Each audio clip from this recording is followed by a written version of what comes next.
tayo na ang magiging epidemya pala sa bansa natin ay yung malulunod yung mga tao sa sugal. So medyo may konting na-feel ako na gano'n. Pero ito kasi parang online casino for the first time na merong good cause, na may mga matutulungan mga tao na unreachable.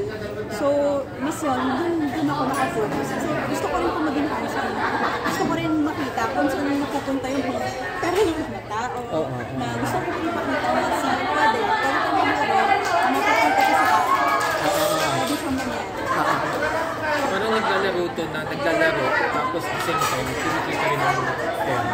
Yes, pwede siya kumita ng pera, manlalaro sila in moderation kasi nga may limit. At the same time, mapupunta yung pera na cash in nila or invest nila sa mga tao mas may kailangan. Ano sa mga charity lang? Actually, ang mga nakita ko po online na mga natutulungan nila yung mga bata. Siguro mga 30,000 na yata yung mga bata na tulungan nila. May mga certain numbers po. Tapos may mga pinuntahan sila na mga tricycle drivers, tinulungan nila, binigyan nila ng mga tricycle, mga gano'n. Siguro sa mga bata, like food or mga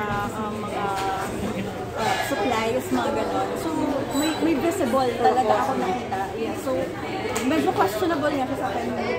Kasi parang, bakit parang casino and then charity? Parang, tinanong ko rin, sino behind this? Ano, Chinese ba to? Kasi ako, alam niyo naman po ako, ano po ako pagdating sa mga. So, parang, tinignan ko din. Behind this, and nalaman ko naman siya. So, parang, wala naman ano yan. Pero, alam naman natin, aware tayo. So, yun, isa din yun. Kasi tinignan ko maigi. Ren, kamusta katrabaho yung Don Bell? Nako! Yung Can't Buy Me Love, di ba yun? Ang saya-saya po, parang hindi, kung ano po kasi yung nakikita natin sa screen and kung ano sila, parang hindi ko talaga na-feel na parang may ere, may abang, parang kahit ako hindi naman nila ako kilala masyado. Opo, kasi ABS, hindi naman ko diba? Pero si Donnie po kasi kilala ko siya bago pa ako pumasok. So yun, kasi hindi ko na-feel na parang hindi ako belong kasi nga lahat sila magkakilala sila eh, lahat sila nagka-work na before. Doon ako, nag-iisa akong diva doon na parang hindi ko nga po alam kung paano ko una silang i-approach. And then si Direk Roel, na naka-work ko po sa probinsya. Sobrang happy ko na siya din yung sobrang nag-welcome sa akin na gano'n. So, masaya. Sila yung nag-approach sa'yo? I mean, nag-welcome sa'yo? Sobrang mabait and professional po talaga. Yung tipo parang maghiya ka kapag ikaw yung nagkalat or ikaw yung mag-kontrabida doon or mag-head din. So, walang room for that. As Do you see sweetness sa kanila behind the scene? May nakikita ka ba na parang... Nakikita naman natin, si Donnie po very gentle talaga. As in, nagulat din ako niyan kasi di ba parang kadalasan pag sobrang sikat tapos matinee idol, parang kadalasan makikita natin yung mayabang factor, yung mga ganong artista, di ba? Hindi naman karamihan, pero may mga.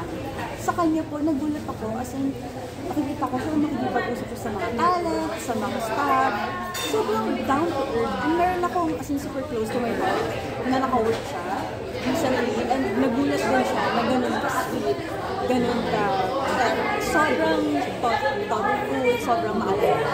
Kasi hindi niya in-expect na sobrang bait. Din ako nagulat na nakita ko mismo na in my own eyes. So parang, yeah. Nakakuha ka ba ng hate comments as Liv sa character? Yeah, meron naman po. Yung mga nagigigil sa kanya kasi nga parang other girl na may nisinig ang relasyon, yung mga ganun-ganun. Pero at the same time, ang weird kasi may mga natutuwa dahil siguro sa appearance ni Liv, na ganyan-ganyan, na gandaan sa laruan. Pero naman naiinis sa parang, Bitina, sampalin mo yan si Liv, mga ganun-ganun. Pero hindi nila alam, kasi kami ni Kyla, kasi sobrang, what if, kaya pala ganun si Liv, kasi sila pala talaga ni Bitina, yung mga ganun. As in, pinaglalaroan na, yung mga sarili kami feeling is on set. So, masaya. Pumapatol ka pa sa bashers ngayon? Ako ang message na gusto kong parating sa mga tao.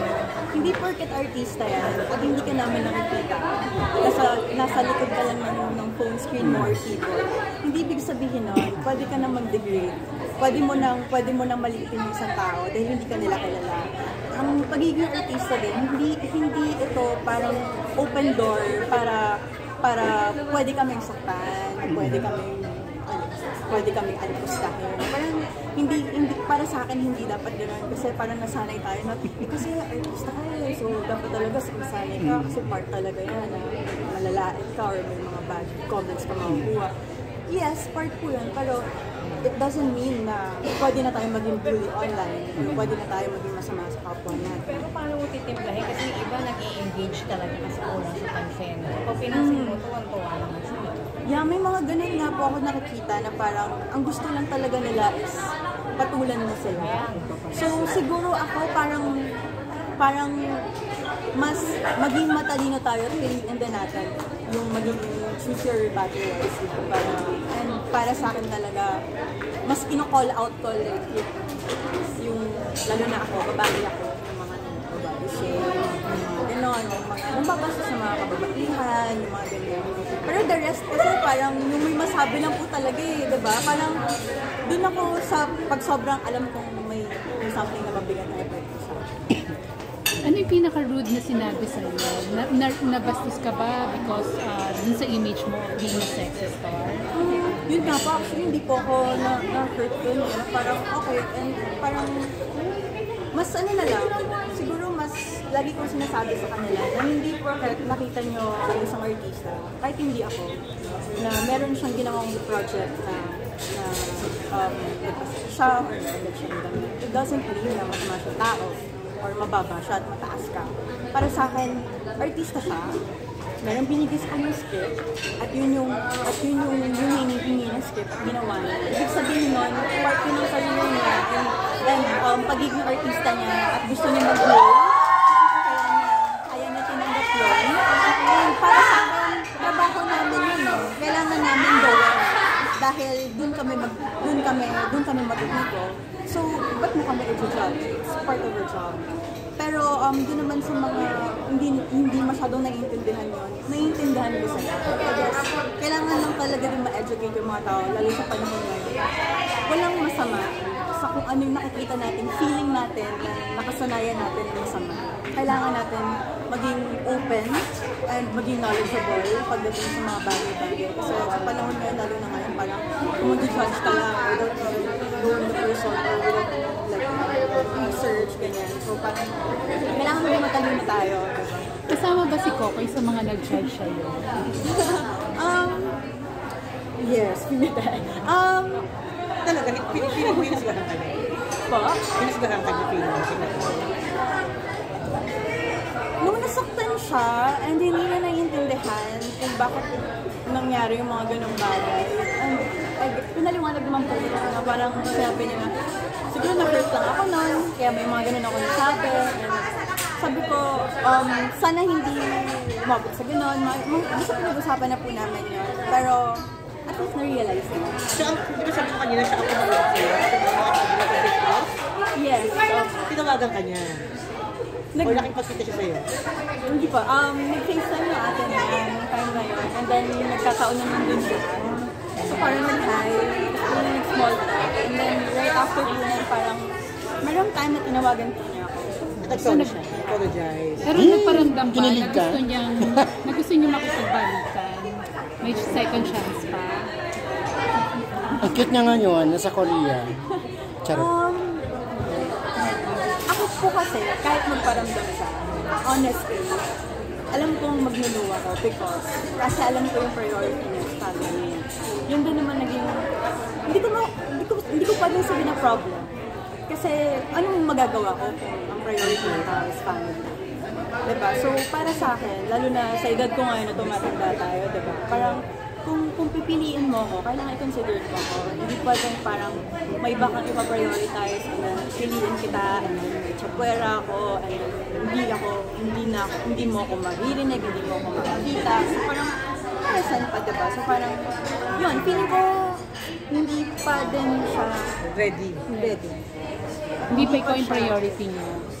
Yes, and I guess kung magkaka-girlfriend siya kahit hindi ako, parang kailangan matanggap ng girl na hindi ikaw ang priority ng isang tao. Sobrang importante yung career niya because mahal na mahal yung family. Ikaw ba? Anong priority mo ngayon? Ren, na syempre maganda yung pasok ng 2024 sa'yo. Career or love life? Career. Career po talaga. As in, yung ulang nung second talk. As in, career. And, isa po ako sa mga maswerte. As in, pinakonsider ko sa iyo na maswerte of all people na sa dami parang sino po ako para bigyan nila ng chance, bigyan nila ng project, sama kay ganito, kay ganyan. And para sa akin, hindi po yun. Parang mahirap yun makuha. Hindi lahat binibigyan ng ganong opportunity. So para sayangin ko yun. So kung may dumating na suitor, hindi mo muna i-entertain? Hindi ko siguro like i-reject fully na parang bigla na lang, no, parang ayoko maging rude. Siguro friends, and kung gusto talaga mag-effort ng tao, pero kailangan nyo maintindihan na career talaga. Hanggat wala po akong billboard sa EDSA. Talaga? Aba, yun talaga sinasabi ko. As in, hindi ako mag-settle down. Maybe gagawa ka Hanggang walang billboard. 666 eh. So, next week, billboard. Pero okay lang yung mga billboard sa digital kahit na digital.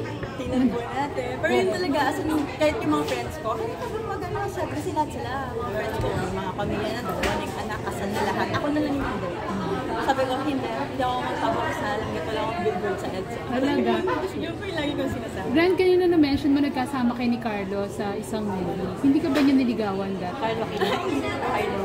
Carlo Aquino. Series po yun. Ako po din ako team. Hindi po. As in, feeling ko nga po may something talaga na nagbago kay Carlo ngayon. As in, hindi ko naman siya nakasama before, pero diba? Ano pa nung something na bago? Tuloy na ba? Ganun ba? Hindi, never ko po na-feel sa kanya kung ano yung mga issues sa kanya before. Vibe ko sa kahit sa akin girls. Never. In love kasi, syempre nag-bloom. Paano yung, ano yung pinaghuhugutan mo nung sa nabago?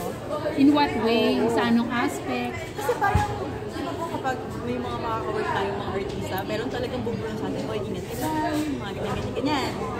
So may nagbulong sa'yo that time? So ako naman, parang ako mismo, kahit walang bumulong, aware ako na may mga issues sa before, ganyan. Sabi nga namin ni Pauline, sabi namin, weird, ba't may mga ganyan sa issue? Parang, hindi. Sabi namin, hindi talaga. As in, i-judge ko lang siya kung as in, makakita ko mismo, ako mismo mararamdaman ko. Sabi talaga namin ni Pauline, as in, zero. Pauline is zero. As in, zero talaga.